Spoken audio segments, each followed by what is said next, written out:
আসসালামু আলাইকুম।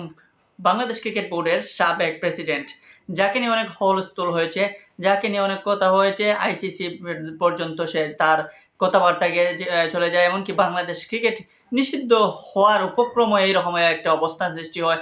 সেই অবস্থান সৃষ্টিকারী যে প্রেসিডেন্ট ফারুক আহমেদ, যে ফারুক আহমেদের দুর্নীতি অনেক কিছু, অনেক কথা হয়েছে মিডিয়া, অনেক বিষয়ে অনেক আলোচনা এসে যে ফারুক আহমেদ কত কোটি, কোটি টাকা পাচার করে দিচ্ছেন, ব্যাংক ট্রান্সফার করছেন, কত কি, কত কি।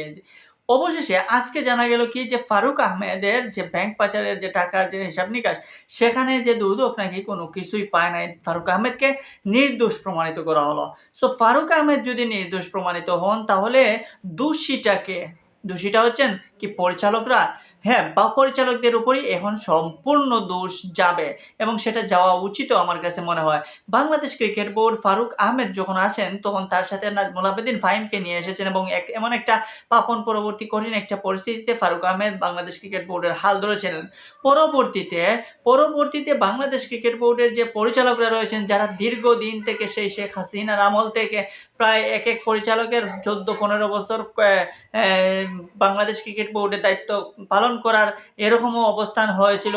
এমনকি তারা এত প্রভাবশালী ছিল যে সেখানে তারা তাদের ইচ্ছে মতোই কিন্তু যেকোনো ডিসিশন নিয়ে ফেলতো। এমনকি যে পরিচালকদের সিগনেচারে ফারুক আহমেদকে অব্যাহতি দেওয়া হয়, সেই পরিচালকরা এতটাই প্রভাব খাটিয়েছেন যে সেখানে ফারুক আহমেদ এসে ৬টা মাস টিকতে পারেন নাই।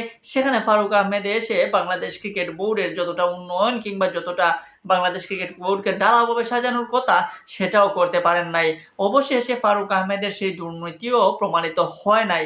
সো এখন বাকি যেগুলো রয়েছে সেগুলো তদন্ত করা হবে। সেখানে দেখা যাবে ফারুক আহমেদ আসলে কতটা একদম বলা যায় যে ফ্রেশ, সেটা আমরা বুঝে ফেলতে পারবো। কিন্তু আজকে আপাতত যে রায়টা এসেছে, যেটাকে বলা যায় যে দুদক যেটা বলেছে যে নির্দোষ, সেটাই কিন্তু অনেক বড় কিছু আমাদেরকে দিয়ে দেয় যে আসলেই ফারুক আহমেদের সাথে যেটা হয়েছে, হয়তো যদি তিনি এসবের বাইরে থাকেন, এই দুর্নীতির বাইরে থাকেন, তাহলে বলতে হবে তাকে শুধুমাত্র কোণঠাসা করে রাখার জন্য, তাকে বোর্ড থেকে দূরে সরে রাখার জন্য এইরকম অপপ্রচার, এইরকম এমন একটা পরিস্থিতি সৃষ্টি করে বাংলাদেশ ক্রিকেট বোর্ডের যারা দায়িত্বপ্রাপ্ত যে পরিচালক যে কয়জন আছেন এই মুহূর্তে, তারা জোরপূর্বক ফারুক আহমেদকে অপসারণ করিয়েছেন, সেটাই বলতে হবে।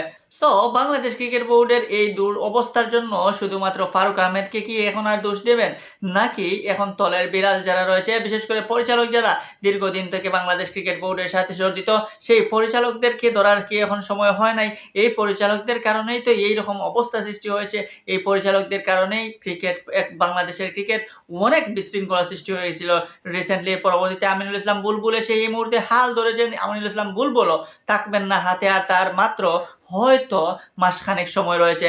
তিনি নির্বাচনের কথাও বলেছেন, এমনকি নির্বাচনে তিনি প্রতিদ্বন্দ্বিতা করবেন না, তিনি সেটাও জানিয়ে দিয়েছেন। তাকে সরকার এনেছে ভোট ঠিক করার জন্য, তিনি উপস্থিত টাইমে অর্থাৎ যতটা সময় পেয়েছেন সেই সময়ের ভিতরে তিনি তার দায়িত্ব পালন করে চলে যাবেন। তিনি ইলেকশন খেলবেন না ক্রিকেট বোর্ডের প্রেসিডেন্ট হিসাবে। সো এই মুহূর্তে ফারুক আহমেদকে খেলতে পারবেন বাংলাদেশ ক্রিকেট বোর্ডের যে আগামী যে নির্বাচন আসছে, সেখানে ফারুক আহমেদকে যেভাবে অপদস্থ করে বিদায় করা হলো, সেই ফারুক আহমেদকে এখন সেই দাবার চাল ঘুরিয়ে দিতে পারবেন?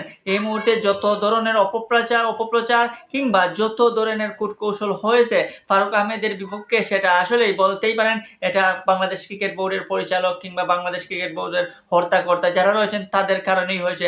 তাদের কারণেই ক্রিকেটকে কলঙ্কিত করা হয়েছে, তাদের কারণেই আমাদের ক্রিকেট এতদিন পিছিয়ে পড়েছিল। তাই আগামী যে নির্বাচন আসছে, সেখানে বোর্ড প্রেসিডেন্ট হিসেবে ফারুক আহমেদ নয়, পরিচালক হিসাবে যারা থাকবেন তাদেরকে পরিবর্তন করার সময় হয়েছে।